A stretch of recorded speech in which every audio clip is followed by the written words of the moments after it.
Quando a gente casa, a gente não imagina que um dia o casamento pode acabar, né?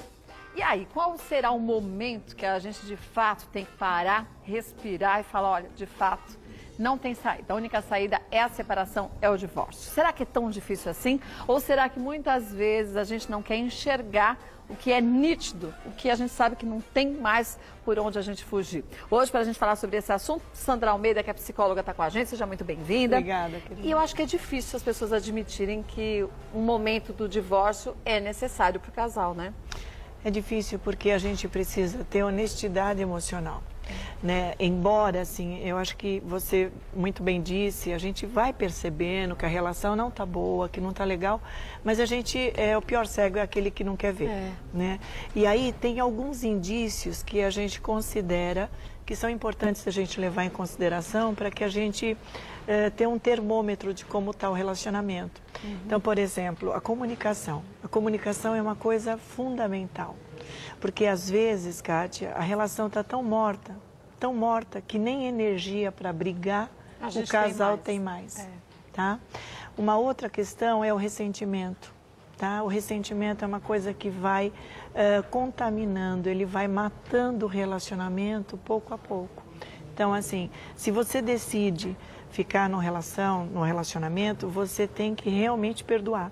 E isso é dificílimo, é dificílimo. Porque você acha que você perdoou, mas se na primeira briga você joga na cara do outro, não teve perdão, né? E isso não é virar a página, né? Porque virar a página é literalmente esquecer, né? Uma outra questão que também a gente percebe que acaba aparecendo na relação é a falta de respeito à individualidade. Então, assim, esse sentimento de posse que alguns casais têm, isso é muito prejudicial, porque essa história assim, nós somos um só. Não, isso não é verdade. Nós somos dois, né? Duas pessoas com identidades, com o perfil psicológico diferente. Claro então, que a gente, com o passar dos anos, a gente vai ficando muito parecido com o outro, né? É verdade, é verdade. Há uma mescla muito grande. Mas a gente precisa respeitar e muitas vezes os casais não respeitam essa individualidade. Uma outra questão também importante da gente dizer é o investimento. Então, assim, uma relação, um casamento, ele não caminha sozinho. Então, assim, não adianta você se desdobrar, você se virar nos 30, fazer tudo que está ao seu alcance, se o outro não vai fazer, não está nem aí, então não adianta, né? Então, o investimento precisa ser recíproco. Porque senão você investe e não se sente investida, aí essa balança fica desigual. Ela pende para um lado justamente. Só, né? E a questão da cumplicidade também é primordial. Quando você percebe que não há mais cumplicidade no casamento, no relacionamento, isso é muito perigoso, porque a mulher, principalmente, ela precisa muito sentir que o seu parceiro é cúmplice. Né? E muitas vezes a gente se dá conta que você está num relacionamento onde, ao invés de você ter 2, você tem 3 filhos. E, na verdade, a gente não quer mais um filho, você quer um homem, um parceiro, um companheiro de vida, né? A gente que faz com que os homens também se sintam assim. É verdade. Porque a gente não tem paciência. Então você fala, até eu explicar é mais fácil eu fazer. Quantas vezes a gente não faz isso? É verdade. Depois a gente reclama que tem, ao invés de 2, 3 filhos, mas você que muitas vezes é a culpada também. Claro que quando a gente acorda para isso, a gente também pode modificar a situação. Mas às vezes esse homem chega aos 50 e não tem maturidade emocional. E aí? Isso está cheio. Não é a idade que dá maturidade emocional, pois né? É complicado.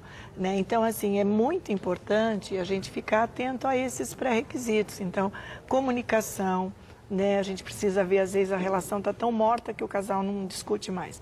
Se há cumplicidade, ter visto a camisa do outro, né? Eu só consigo curtir os bons momentos. Porque cumplicidade é você estar bem, mas também no momento difícil você estar ali junto, né? Carregando o peso junto ali, aquele fardo. É você investir na relação. Então, assim, muitas vezes o casal, tanto o homem quanto a mulher, se acomodam, entram numa zona de conforto. Então, isso é muito perigoso. Tipo assim, homem geralmente pensa isso, eu já casei. Tudo bem. Não, tá tudo bem, né? A mulher também, eu já conquistei o meu parceiro, não preciso me preocupar com nada. E não, o casamento, né? Ele precisa ser regado, é uma plantinha que precisa ser regada diariamente. Então, é muito importante fazer isso. né? A gente ficar atento, porque essas coisinhas, quando você menos espera, você está vivendo de maneira fraternal, como se fosse uma irmã e um irmão dentro da mesma casa. E isso não pode acontecer, né? Mas não sei se também, muitas vezes, o casal se depara com uma situação dessa depois que o filho cresce. Porque desde o momento que a criança nasce, a gente deixa de ser a esposa somente, ou a mulher, a esposa, enfim, você passa a ser a mãe. E aí você não tem um tempo para você como mulher, como esposa, não é? Justamente. Você só tem um convívio com o seu parceiro junto com as crianças. Não seja bom isso, claro que é ótimo, mas tem que ter um momento só do casal, né? Não, sem dúvida. Inclusive no consultório eu sempre aconselho, quando eu faço terapia de casal, que as pessoas tirem um dia da semana, se possível, para que saia só o casal de namorados, o homem e a mulher. Não é sair com os filhos, porque daí está saindo a família, está saindo o pai e a mãe. Então é importante sair com os filhos, claro. É importante que esse casal tenha individualidade. Então o homem gosta de jogar bola, a mulher precisa de repente arrumar um tempo para ir bater um papo com as amigas e se cuidar. Isso é bom, é saudável. Isso é fundamental, é saudável para a relação. Agora, isso que você muito bem lembrou é a síndrome do ninho vazio, que é aquele momento onde o casal, por conta dos filhos, eles estavam tão preocupados que eles esqueceram da relação. E quando o filho cresce? E quando eles crescem, criam asas e saem de casa, aí é terrível, porque esse casal é obrigado a olhar um para o outro, obrigado a olhar para o relacionamento. Mas aí são desconhecidos. Justamente. Passaram 20 anos, às vezes, sem conviverem de fato, né? Perfeito. E acho que aí que a gente vê que muitas vezes as mulheres, principalmente, que caem nessa real, né? Quando os filhos saem de casa, entram numa depressão muito grande. Muito, muito. Porque aí você fala, puxa, o que eu fiz da minha vida? Sim, e o que eu vou fazer a partir de agora? E dependendo esse momento, quando ocorre, coincide às vezes com o climatério, a menopausa. Então, para a mulher deprimir é muito fácil. E aí a mulher acaba se tornando uma pessoa chata, porque ela está vivendo um período, tá mal, né? Ela não está bem, ela precisa de cuidados, e tem cuidados, existem tratamentos para isso. Mas o homem acaba não tendo paciência, e é um momento onde a mulher precisa muito do apoio do marido. Mas né? aí eu vou ter que fazer o advogado do diabo. Vamos lá. Como mulher, eu sei, porque eu também faço isso. Me controla, mas não adianta. A gente acha que o homem tem que adivinhar o que a gente sente. E homem não adivinha nada. A gente até fica reparando, tentando adivinhar. Mas não é da característica masculina isso, é? Não, não. A gente está indireta. Homem tem que falar na lata. Mesmo falando na lata, às vezes eles não escutam. Não é verdade? Na verdade, assim, por que a convivência é tão difícil, né? O casamento, a arte de se relacionar é dificílima porque é uma arte, sabe? Em essência, Kátia, basicamente, homens e mulheres são muito diferentes. Somos de espécies sabe? diferentes. O homem é extremamente racional, a mulher é emotiva, o homem é curto e grosso, você precisa ser muito assertivo. Olha, é isso, pá. A mulher não, ela precisa, e é difícil adivinhar o que uma mulher quer. Porque a gente também é volúvel, Freud né? Conseguiu, viu? Pois é. O que quer uma mulher? Freud não soube responder, então é complicado entender. Eu falo isso para as minhas pacientes, nós somos difíceis, né? Elas ficam muito chateadas, assim, ela fala, ai, Sandra, como é que você fala uma coisa Mas não é verdade? Mas mulher é complicada. Mas tem hora que a gente não se entende. A gente fala, gente, por que eu tô assim? Não faz sentido. Na prática, não faz sentido. No mesmo momento, assim, que um carinho do seu companheiro, uma coisa que ele fez te agradou muito, no dia seguinte aquilo mesmo pode te irritar. Pois é. E aí eles ficam sem saber por onde, né? Como é que eu faço para agradar? Agora, eu acho importante que o casal nunca perca de vista que, assim, é uma família, é pai e mãe, né? Eles estão desempenhando o papel de pai e mãe, mas eles não podem esquecer do papel de homem e mulher. Tá? Porque uma hora os filhos casam, uma hora os filhos saem de casa, e aí quem é que fica nessa relação, o homem e a mulher? Dois desconhecidos. Tá? Não é nem o pai e a mãe, não é nem o vô e a avó, são dois desconhecidos. Então, isso a gente precisa estar muito atento para não deixar, né, acontecer um divórcio, uma separação, porque é muito triste. Eu acho que, no fundo, Kátia, a gente não casa para isso. Ah, não mesmo. Né? A gente idealiza envelhecer do lado desse homem, você idealiza ser avó do lado desse homem. Então, assim, você quer ver a família unida. Então, eu acho que ninguém casa para descasar. Mas às vezes isso é inevitável também, né? Eu acho que tem alguns acontecimentos que têm favorecido para isso, né? Quais? A emancipação da mulher, Então, antes, se a mulher ficava no relacionamento, porque ela tinha uma dependência afetiva e financeira, hoje ela não precisa mais desse homem. É verdade. Né? Ela se garante, ela tem o seu sustento, ela tem a sua faculdade, sua profissão.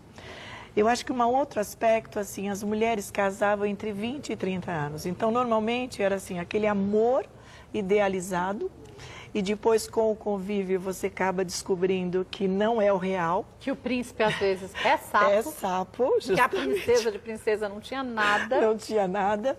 Então, assim, eu acho que isso também é um fator importante. Hoje, não.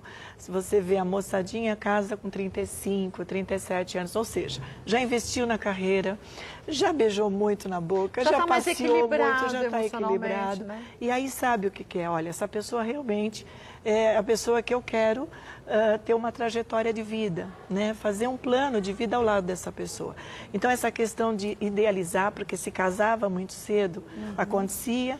Eu acho que a emancipação da mulher também é um fator aí que também está interferindo muito nas separações. A mulher hoje não aguenta tanto desaforo. O que às vezes também não é tão benéfico assim. É. Porque se a gente vai se separar por causa de qualquer bobagem, você não consegue casar com ninguém. Não. Não é verdade? Até porque é uma ilusão achar que aquela pessoa que está lá fora vai ser melhor, vai ser diferente. Não, o ser humano é muito parecido, nós somos muito, né, similares em algumas coisas, em alguns hábitos, manias, e assim é uma ilusão mesmo. Agora, eu acho que tem uma coisa fundamental que a gente não pode deixar de falar, Kátia. Do respeito? Eu acho que o respeito, né, a questão assim de você ter respeito por quem está do teu lado, isso é fundamental. A partir do momento que perde-se o respeito... Que vem uma agressão... Acabou tudo. Se essa falta de respeito te atinge emocionalmente, ou atinge a sua integridade física, se você corre o risco de estar numa relação onde você corre o risco de pegar uma DST, uma doença sexualmente transmissível, essa pessoa não tem respeito pelo ser humano que você é, aí acabou. Não, aí não tem jeito. Aí não tem mais jeito. Porque né? Não é a gente taxar as pessoas entre amoral ou com uma moral correta. É porque fica complicado você se sentir segura num relacionamento assim. Se você sabe que seu marido te trai com Deus de todo mundo, e aí? Você está mais ou menos fazendo uma roleta russa todos os dias. Justamente. E aí a gente tem que ter responsabilidade com a vida da gente, com a saúde da gente e da família. Tem muitas mulheres até que optam por ficar, né, por perdoar essa traição por conta de filhos, porque a situação financeira não é adequada para sair e a mulher fica com medo. Às vezes por conta assim, de algum acontecimento, um evento que esteja ocorrendo na família, uma doença, uma gravidez, enfim.